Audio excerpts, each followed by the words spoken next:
Courage is complicated. If you stand up for yourself and others, you embody heroic traits, and your valor should be commended. I respect that. But what about the subtle acts of daily courage that don't necessarily entail a fire-breathing dragon in a dark cave and a helpless princess to be saved?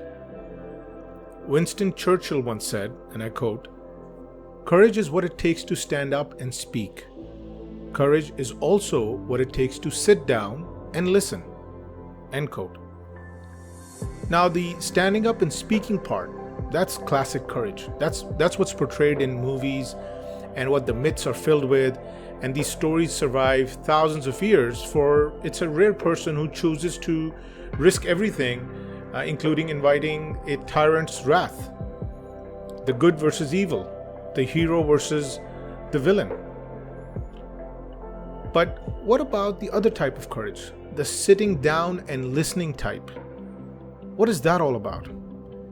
And I think that courage is actually more interesting to me, because instead of a fire-breathing dragon, one is taking on one's own self. And I could even argue that the self is a far more challenging beast to conquer. So everything from one's ego to one's limiting beliefs, all of that subtly chains us down from moving in the right direction or with the right speed, all of that comes from within.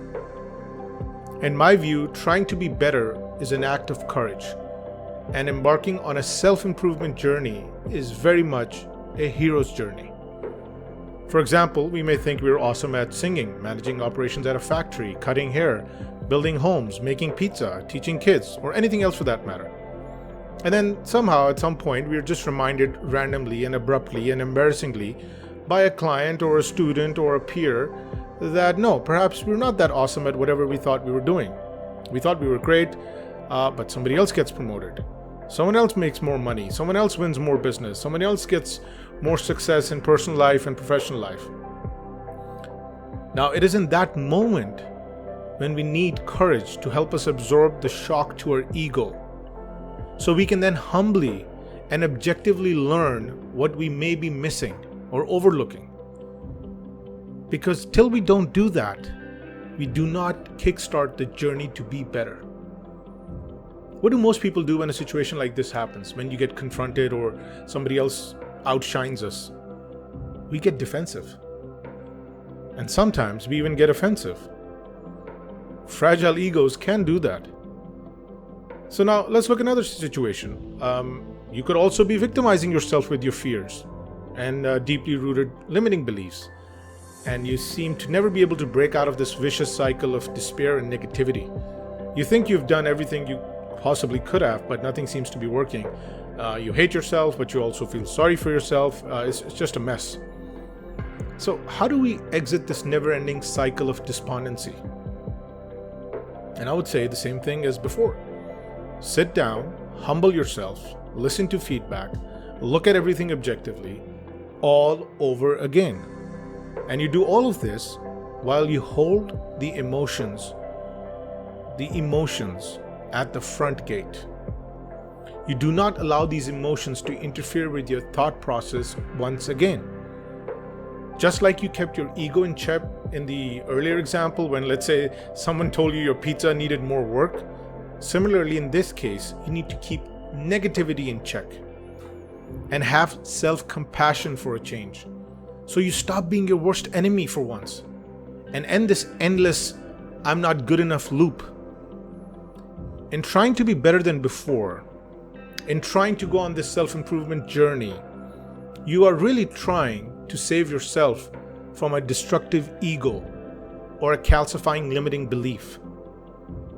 The ego and the limiting belief are the dragons. So then the question is, in order to go on this inner journey and face these two dragons, how can we really build the courage? And I think Thucydides, the Greek historian and general, I think he said it best, and I quote, "Self-control is the chief element in self-respect, and self-respect is the chief element in courage." End quote.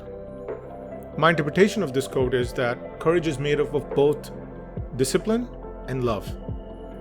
You voluntarily face down your dragons, and you do that with a high level of commitment, high level of awareness, humility, as well as self-acceptance. The ability to embrace yourself completely despite your limiting beliefs. You know you're flawed. You know you have a whole bunch of issues. You know you don't have all the resources.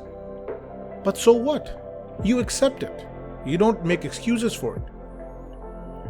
You are finally and completely on your side. And you're not going to quit either. No, not this time around. You will face your dragons, and through this act of courage, you will find yourself in a new way and discover increasingly greater self-respect and courage. Joseph Campbell, the author of The Hero's Journey, writes, and I quote, "The journey of a hero is about the courage to seek the depths, the image of creative rebirth, the eternal cycle of change within us, the uncanny discovery that the seeker is the mystery which the seeker seeks to know." End quote.